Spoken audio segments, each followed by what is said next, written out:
início, então, start para o nosso podcast da Imobilar, o Imobcast.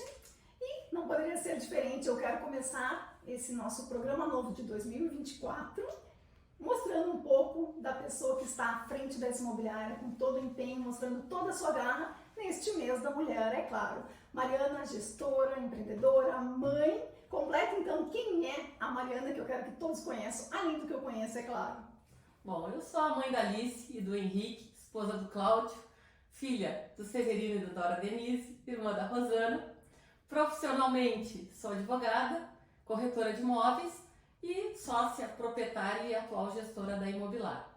Então, temos muita satisfação em dizer que essa empresa é tradicional, é moderna, está sempre atualizada e tem 42 anos de história, e tu faz parte dessa construção toda.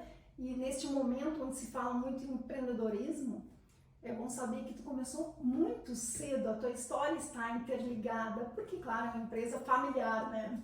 Exatamente. Somado a isso, a empresa nasceu 2 meses depois de mim, então nascemos juntas, né, por uma realização do meu pai, idealização dele, e já muito nova, a gente frequentava, claro, eu e a minha irmã frequentávamos muito a empresa, mas foi importante o nosso início, também trabalhando, contribuindo com a empresa, pode-se dizer assim, na adolescência já, jovem, ainda dá para se dizer um pouco criança, né? Porque eu acho que tinha uns 12 anos aí, que a gente já era desafiada a entrar em férias em novembro, passar por média no colégio, para que a gente pudesse contribuir com a empresa, fazendo um trabalho de organização de documentos para facilitar o financeiro no final do ano, e com isso a gente já também podia ter um salário e sair de férias no início do ano com a família. Isso com que idade?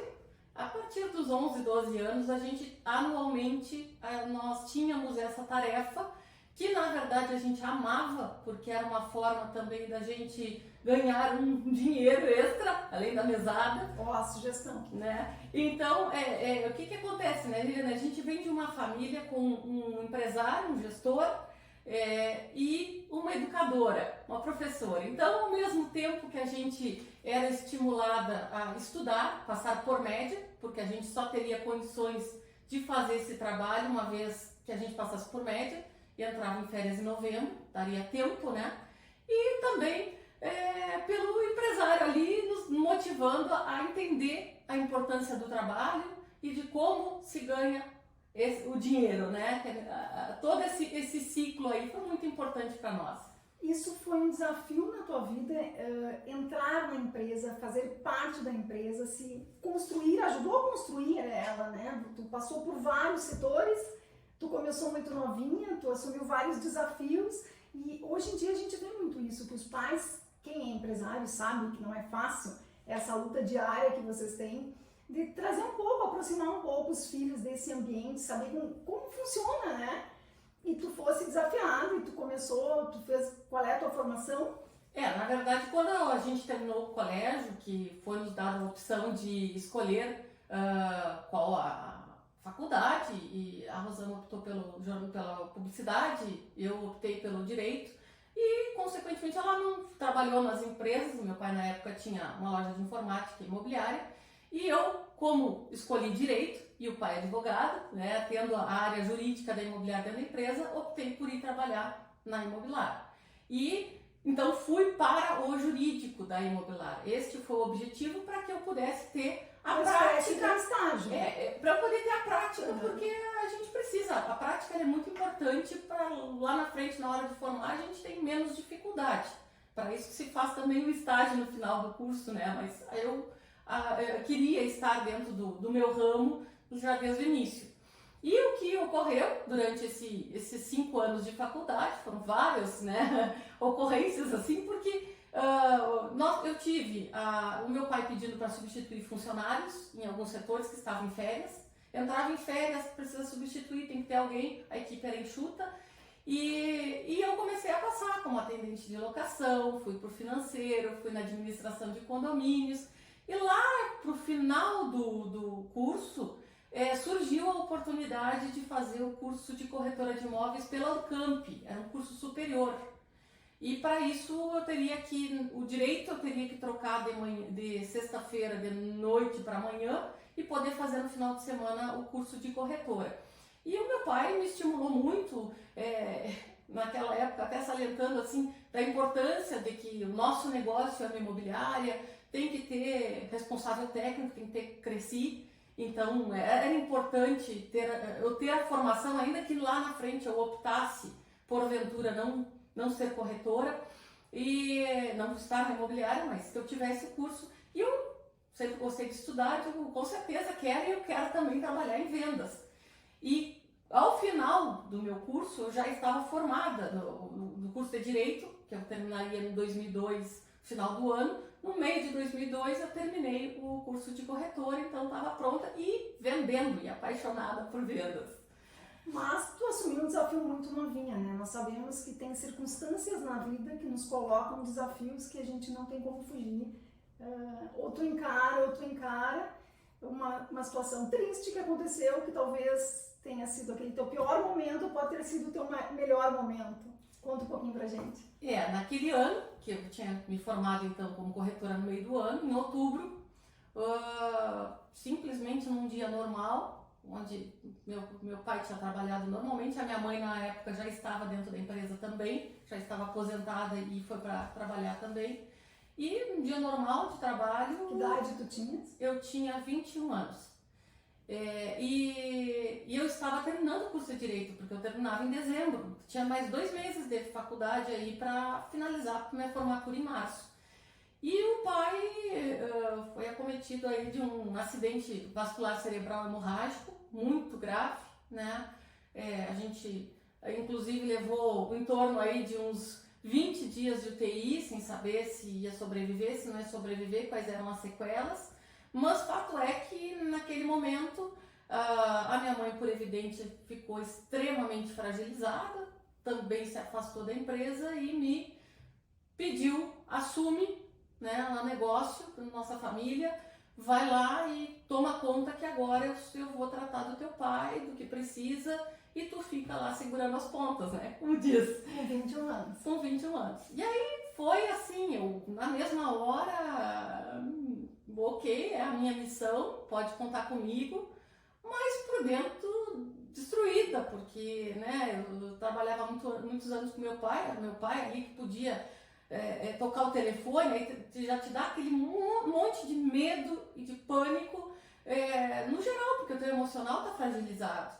E tu tá ali num desafio, com medo de errar. Eu não posso falhar, porque eu posso colocar o negócio do meu pai para gerir em jogo, né? Eu tinha uma preocupação, imagina só se eu falhar. E o que eu vou dizer para o meu pai depois? Que eu acabei com um negócio que ele construiu, que já tinha 21 anos e que estava naquele momento em especial em crescimento. Como é que eu vou dizer isso para ele? E aí, Viviane, além desse medo de toda a situação, também a questão assim de que a gente ter o conhecimento técnico não necessariamente nos capacita para ser gestor de uma empresa. Porque tem habilidades e competências que muitas vezes a gente pode desenvolver, como eu desenvolvi, mas eu não estava me preparando para ser gestora. Embora trabalhando na empresa da família, eu estava ainda muito ligada ao direito, eu ainda tinha algumas missões aí, alguns projetos, e para mim, eu não ia gerir a empresa nos próximos anos. Meu pai tinha 52 anos, muito ainda a trabalhar. Então nem imaginava que eu ia ser gestora naquele momento ou nos próximos anos. Não, isso aí pode ser que um dia venha acontecer, pensando eu, né? Um dia que ele fosse se aposentar, mas não era naquele momento, eu estava naquele momento me preparando tecnicamente, não na questão de liderança, de gestão. E isso me provou que eu tinha o conhecimento, eu estava me formando em direito, eu tive toda a prática do direito dentro da imobiliária, eu conhecia as situações, mas lidar com pessoas, tomar decisões e ainda fragilizada. E aí naquele momento eu pensei, né, eu tenho que ser forte, eu tenho muitas vezes vontade de chorar, mas eu não posso chorar, porque eu não posso passar para os clientes, para os colaboradores, muito menos para o meu pai, para a minha mãe, que eu estou insegura, que eu estou apavorada, que eu tenho medo, porque se eu não passar segurança, ninguém vai confiar que eu vou conseguir. E eu própria estou com medo, né? E o que eu vou fazer? Eu não posso. E aí naquele momento eu sou forte, eu engole o choro, vamos lá, e não pode demonstrar. Busquei ser racional por completo.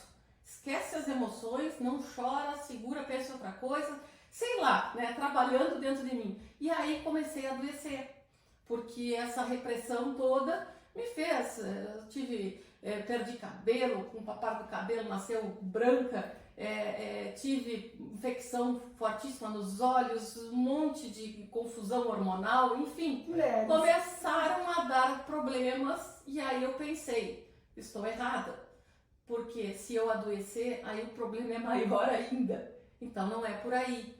E naquele momento ainda se falava muito pouco, a gente não tinha esse acesso hoje a cursos como tem online, né? Era muito inicial, isso lá em 2002.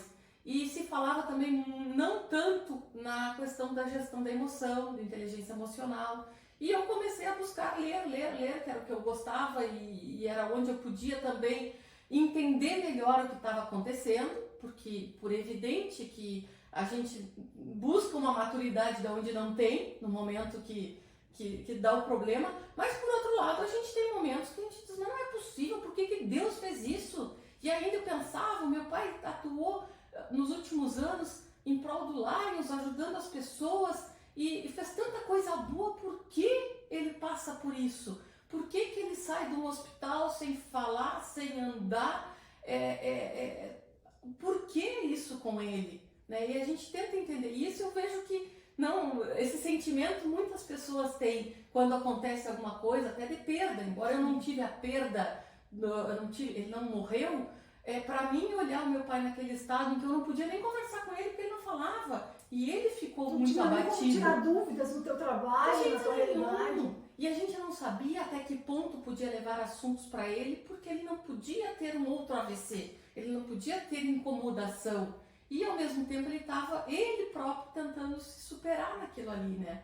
Então foi um desafio muito grande, mas o que eu pego muito assim dessa situação, dessa história toda, desse desafio, é da gente entender que o medo de errar, todo mundo tem, qualquer empresário que diga que não tenha, eu não acredito, porque é algo, claro que eu tinha maior ainda, porque... Pela maturidade. É que o negócio não foi iniciado por mim, né? Eu não fui a criadora do negócio, eu estava ali buscando criar uma empreendedora, mas o negócio era do meu pai, então a responsabilidade era maior. Uma coisa é eu me dar mal naquilo que eu criei, naquilo que eu tô projetando. Agora, tem uma empresa já com 21 anos, que já estava em franco crescimento, uma das maiores da cidade, uma das maiores imobiliárias da cidade, com uma carteira significativa, e eu falhar, e eu chegar com meu pai depois dizer que perdi mais da metade dos clientes e que não soube gerir a equipe, isso me dava medo.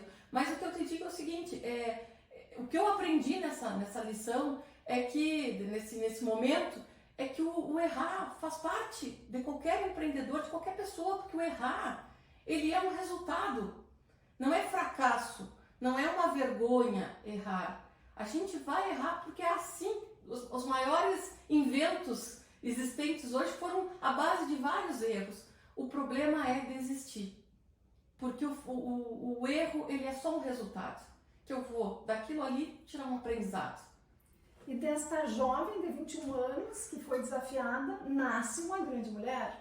Uma mulher que gosta de estudar, que está sempre buscando conhecimento, se qualificando. Isso eu vejo mensalmente, assim, tu te esforça para estar presente em eventos importantes do mercado imobiliário, né? Isso é teu, eu gosto de ver isso. Eu já sei que tu tem agenda já para os próximos dias. Sim, estamos aí com a BMI, com encontro a BMI agora em breve, já para buscar... A BMI, explica pra gente o que é e como a imobiliária faz parte desse processo. Bom, a BMI, ela é a Associação Brasileira do Mercado Imobiliário. Nós somos representantes em Bagé, fomos por convite. São 60, mais ou menos 60 e poucas empresas do Brasil todo, onde foram convidadas por serem as maiores e melhores nos seus lugares de atuação. E aí surgiu o convite, a gente, inclusive esse ano vamos fazer 15 anos de ABMI, como o tempo passa. Sim. E esse convite surgiu, eu até não contei ainda do programa de qualidade, que também antecedeu a ABMI e que foi muito importante nesse meu desenvolver como gestora e também nos próprios resultados da empresa.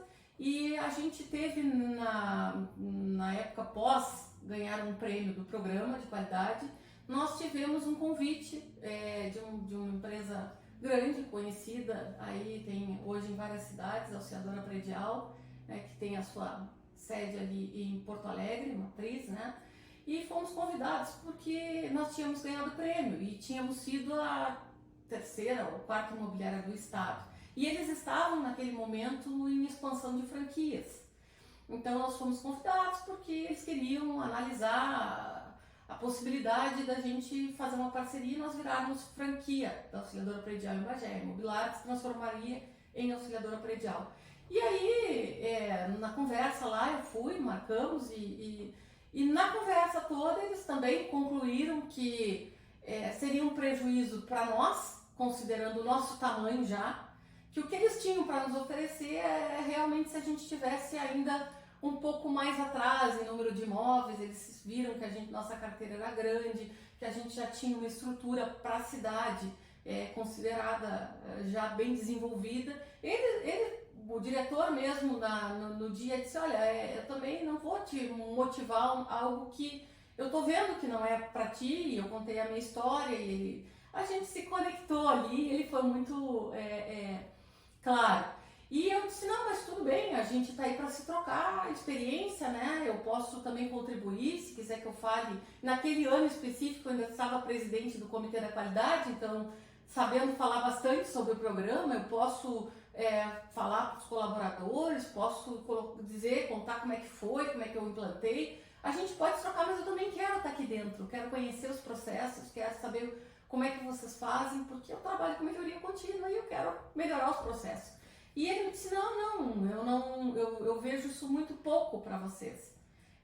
Vocês têm que estar dentro, tá fazendo parte do nosso grupo, né, da nossa associação, onde lá tu não vai só compartilhar conosco, tu vai compartilhar e tu vai poder aprender com várias imobiliárias no Brasil inteiro, as maiores. Eu achei aquilo fantástico, eu digo, meu Deus, né, que maravilha! E aí ele disse que a gente tinha todo o perfil para fazer parte, né, pelo nosso tamanho, por a gente ter práticas excelentes, né, tanto que conseguimos naquele momento ali a premiação e a gente então embarcou para São Paulo para se apresentar lá e entrar para essa associação que eu sou apaixonada, e foi realmente um grande momento também na minha vida como gestora, de conhecer e poder modelar grandes empresários, saber como eles tomam decisão, vê-los falar, vê-los se posicionar, aprender com eles, além de conhecer as suas empresas, os seus processos, e também o fato da energia, né, de estar no meio de empresas grandes, onde, inclusive depois que me apresentei, tive esse feedback aí de um grande empresário dizendo que os meus sonhos eram grandes e eu estava no lugar certo. Então, foi muito bacana e até hoje eu sou apaixonada por essa entidade. Já tive a oportunidade de participar da diretoria também e aprender muito. E estou sempre aonde marca a viagem aí, eu tô indo lá para conhecer e para aprender. Tu falando do teu aprendizado, tu uma jovem, voltei no tempo e fiquei imaginando o cenário. Uma jovem, 21 anos, aprendendo, né, no negócio imobiliário. Naquela época, mulher também, eu acho que naquela época era muito mais raro, não era tão comum como hoje. Eu acho que hoje em dia, nesses encontros que tu vais, que tem pessoas do Brasil inteiro, deve ter bastante mulheres, mas na época do passado não era assim. No início foi bem complicado, porque ao mesmo tempo que eu senti apoio de alguns clientes, eu também senti uma certa desconfiança por outros. E a gente compreende, né? Eu própria estava talvez transmitindo esse medo que no início tive, claro. Mas também aquela questão de ser jovem, ser mulher, a gente vem, né, aí historicamente vendo a mulher se destacar, mas naquela oportunidade eu me lembro que, embora já existisse o COBAME, né, que é o conselho aqui da mulher empreendedora, empresária, mas eram poucas, eram menos, né, se via menos mulheres. E claro que a gente passa por desafios, às vezes até seja da idade, seja também do sexo, né? De ser mulher. Enfim, mas o que eu te digo é que naquele momento também tinha que se buscar uma solução em termos de gestora. Como que eu iria me transformar em gestora? E aí que eu falei agora há pouco, me lembrei que meus pais estavam naquele início de implantação do Programa Gaúcho de Qualidade e foi aí que eu embarquei. Achei que era um caminho mais rápido, porque eu não teria tempo de fazer 4 anos de uma faculdade de administração. Naquele momento eu não sabia onde buscar, porque pequenos cursos eu fazia, Sebrae, Senac, eu fazia o que tinha na cidade, eu buscava fazer algumas palestras que eram promovidas pelas entidades, mas é muito pouco para do nada estar à frente do negócio. E eu me lembro que eu estava pensando, bom, vou pelo PGQP, acho que é um caminho, e no encarte do programa eu via o Dr. Jorge Gerdau, que é o incentivador do programa, dizendo que se implantasse ali o programa e se cumprisse com os critérios, se buscasse responder aqueles requisitos, né, teria condições não só de gerir a empresa, mas também como crescer. E aí eu pensei, é isso, eu não tenho que estar pensando em sobreviver, eu preciso pensar em crescer. Porque é assim que eu vou deixar o medo para trás e eu vou em busca de crescer. Eu não quero mais sobreviver. Sobreviver, eu vou sobreviver. Eu consigo. E no momento em que eu dei esse start e veio aquela confiança, eu fui aí estudar. Tem que ir atrás, buscar, ir a Porto Alegre fazer curso, porque aqui ainda não, algumas vezes tinham, outras não, mas tentar me especializar ao máximo a respeito daquele programa, para que eu pudesse desenvolver o mais rápido possível, porque eu não tinha tempo. Eu não podia pensar em esperar anos, porque o negócio estava ali na minha mão naquele momento. Quem te conhece sabe que tu é multifuncional, né? Tá sempre buscando a perfeição, pelo menos se qualificando. Teve um momento que todas as mulheres passam, que a gente não pode dizer, tu optou pela tua maternidade, com teus 2 lindos filhos. Como é que tu consegue administrar? Porque a tua realidade é a mesma de muitas mulheres, né, que estão aqui nos seguindo e tal. Como que tu administra tudo isso? Hoje nós posso dizer que a Imobiliária está num momento excelente, com a inauguração de uma nova sede, então, que foi o ano passado. Como é que tu consegue administrar tudo isso? Bom, eu levei um bom tempo para ser mãe, exatamente porque eu tinha uma insegurança de como eu ia dar a continuidade do crescimento da empresa, de como é que eu iria me afastar, porque a gente sabe que é tudo muito lindo, era um sonho que eu tinha, mas a gente não pode romantizar tanto, porque a gente sabe que tem o afastamento da empresa, tem aquele momento mágico, mas ao mesmo tempo o sono que falta, né? É o tempo que a gente tem que dividir, agora não só com a empresa, mas a empresa e o filho. Então eu tive esse percurso que eu fui deixar para ser mãe com 37 anos, então já foi mais na frente. Mas o que eu entendia? Que eu precisava ter uma rede de apoio. E com isso eu fui, nesse decorrer de anos, desenvolvendo pessoas. A gente teve uma grande virada de chave em 2012, quando nós saímos aí de meia dúzia de funcionários para mais de 20, que se fez um projeto pós a BMI, se fez um projeto de criar cargos e funções e investir realmente no negócio, assim como uma sede nova. E então eu não podia pensar naquele momento em filho, porque eu não estava preparada dentro da empresa. Hoje, claro, a gente tem muito suporte, tem os gerentes aí, tem pessoas com 10 anos de casa e treinamentos desenvolvidas e que eu posso me ausentar, mas naquela época não estava nesse momento assim. Então, hoje, claro, quando tive, a Alice está com 5 anos, o Henrique com 2, ainda tivemos pandemia no meio da jogada. O que eu percebi, né, quando nasceu a Alice, que foi a primeira experiência? Primeiro, eu uma gravidez muito boa, trabalhei até às 7 horas da noite de um dia antes de ganhar, achando que também depois que ganhasse eu ia poder atender a minha filha e de casa, trabalhar home office, né, tranquilo. E achei, né, porque o sono e esse amamentar é toda aquela, né, questão que a gente não está preparado para o corpo da gente. E eu também tive, durante a gravidez, embora ela foi tranquila, eu tive momentos de muito cansaço. E ali eu acabei engordando, porque eventualmente eu precisava de energia, de comer algo calórico ou tomar algo calórico para que eu pudesse não dormir por cima do computador. Então eu tive um sobrepeso nesse meio do caminho e nasce um bebê. E eu tô naquele momento encantada com a minha filha, apaixonada, era um sonho para mim, e aquele sonho realizado, mas eu não imaginava efetivamente que a gente tem um cansaço que a gente tenta ficar acordado e cai por cima do computador. Eu dormia por cima do computador, eu tentava, e eu queria, porque eu não queria ficar totalmente fora. Por mais que eu tivesse a rede de apoio, eu queria seguir trabalhando também, ter momentos mãe e momento trabalhando, porque eu nunca fui de ficar parada. Assim, de ficar em casa, a neném tá dormindo, eu vou dormir, eu não consigo isso.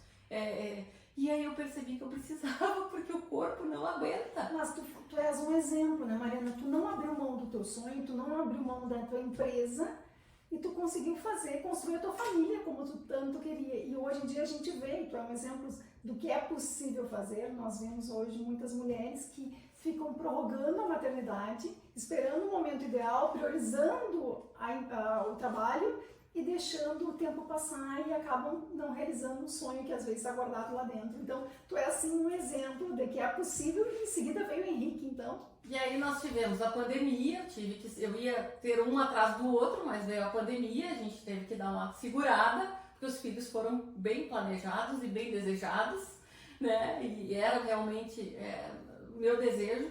E eu sabia também que a idade chegando, veio o Henrique com 40 anos já. Eu me ia fazer isso, eu digo, a mãe velha, porque pra mãe, né? Hoje em dia é muito normal. Pra mãe, eu digo pra mãe, sabendo que o pessoal tinha mais cedo, né? Mas realmente eu programei para ter mais tarde, eu precisava da empresa na sua maturidade, no seu momento. E eu também precisava, e acho que foi muito bom, porque também a maturidade que eu adquiri até os meus 40 também foram importantes. Hoje, claro, para conciliar, o que eu digo?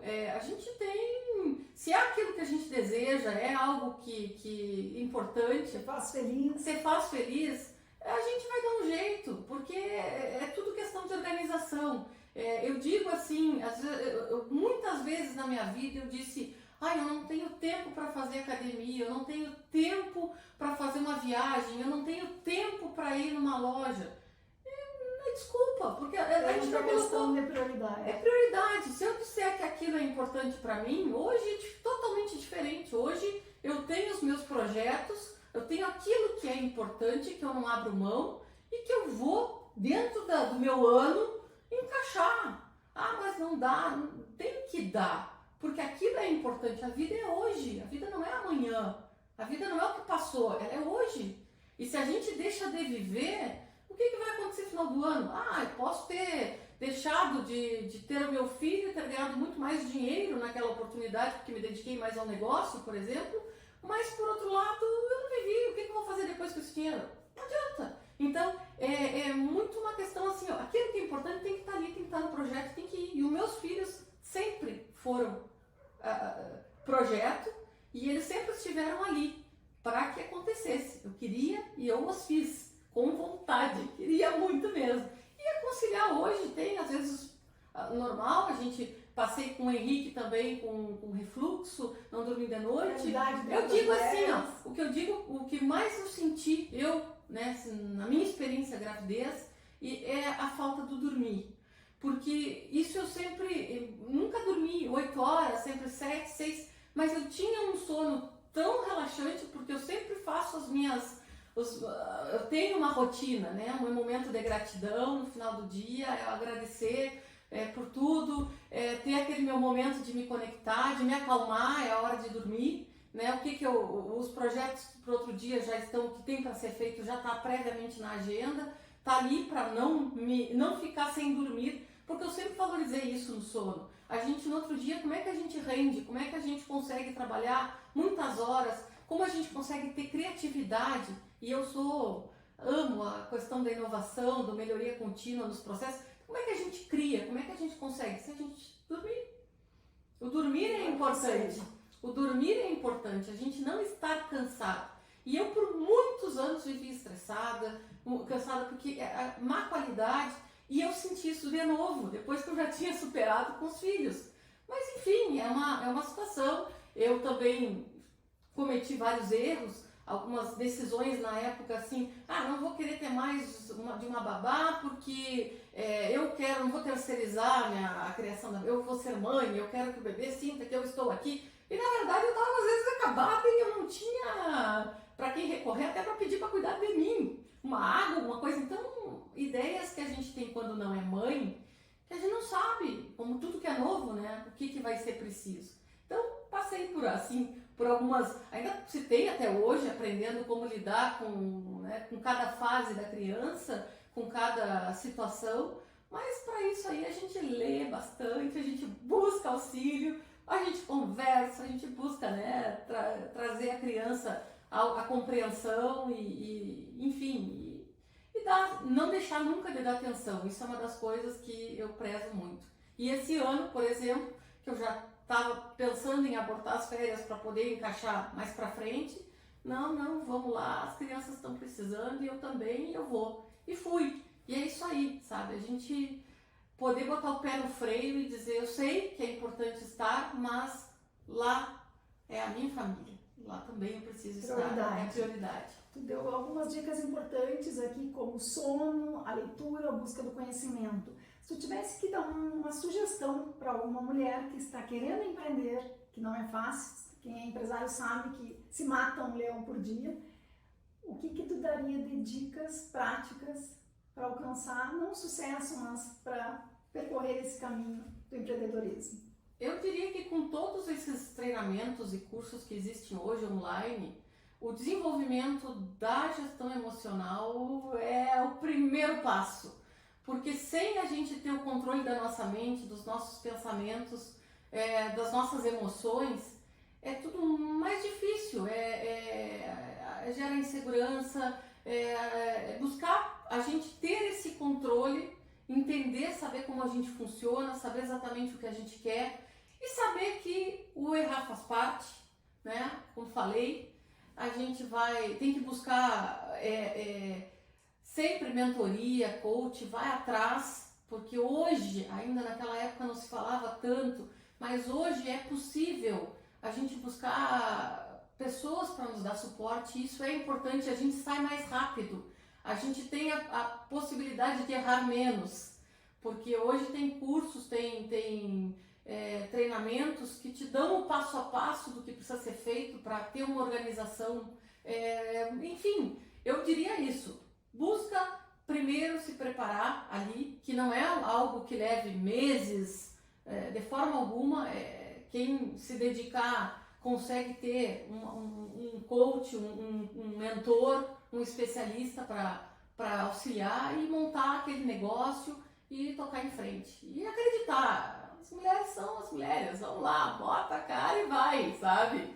Vai com medo e tudo, vai. A tua equipe é formada praticamente grande maioria por mulheres, né? Nós somos mais detalhistas, mais observadoras. Como é que tu vê esse contexto assim de trabalhar com mulheres? A gente sempre teve mais mulheres do que homens, mas sempre tivemos homens, não foi sempre só mulheres. Eu acredito que a gente acaba se conectando mais, eu acabo me conectando no momento de contratação e tudo, porque eu sou essa multitarefas assim como mulher e a grande maioria aprende isso por ser mãe, por ser dona da casa, por estar aí nesse momento e a gente acaba talvez se conectando mais. Eu gosto muito de ter as mulheres dessa facilidade para se comunicar, para desenvolver um trabalho, para aceitar desafios, não dizendo que o dos homens seja diferente, mas a gente acabou tendo, até hoje eu tive mais experiência positiva com mulheres do que com homens, mas até o momento, né? Hoje temos homens na equipe, tem mais homens chegando agora também, nos próximos dias, então eu acho isso importante, e as mulheres, elas têm esse papel de querer os filhos, focar muito em crescer, em buscar oferecer o melhor para os filhos, e a gente vê que elas se desafiam e correm muito, e eu acho isso sensacional. Se tivesse que dizer que tu tens uma fonte de inspiração, alguém que tu te remete, quem seria? Um escritor, algo como sugestão para quem está nos seguindo aqui? Olha, depende muito do tema, porque eu sou aquela pessoa assim que é apaixonada por livro, eu não sei ficar sem livro, então Um livro de cabeceira, então? O Tony Robbins agora ultimamente, né, que é o poder controlar a mente, né, poder ter eu vivo me desenvolvendo nessa questão emocional, eu não paro nunca, Paulo Vieira, talvez seja esse o teu segredo.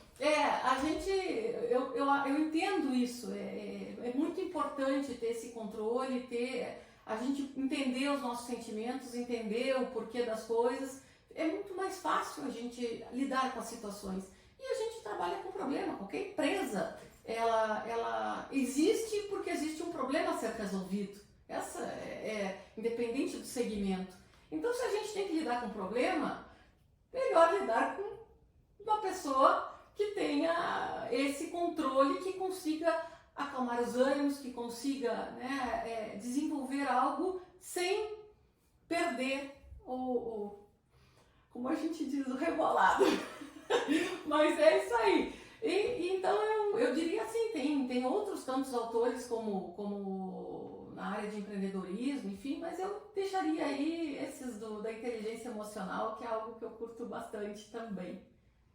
É isso aí, eu acho que nós estamos prolongando o nosso bate-papo, tem muito assunto ainda para ser tratado, mas esse é o primeiro episódio de uma série que a gente promete trazer muita informação, muita qualidade, não só do mercado imobiliário, mas esses bate-papos assim, que envolvendo mulher, empreendedorismo, prometemos muitas novidades, é isso aí, né? É isso aí, queremos trazer muita informação, muito conteúdo, pedir que convidem para estar aqui conosco, as pessoas para assistir. Sugiram, a gente gosta de ideias. Temas, ideias, a gente está aí para bater um papo mesmo. É isso aí, então encerramos o nosso Imobcast, o podcast da Imobilar.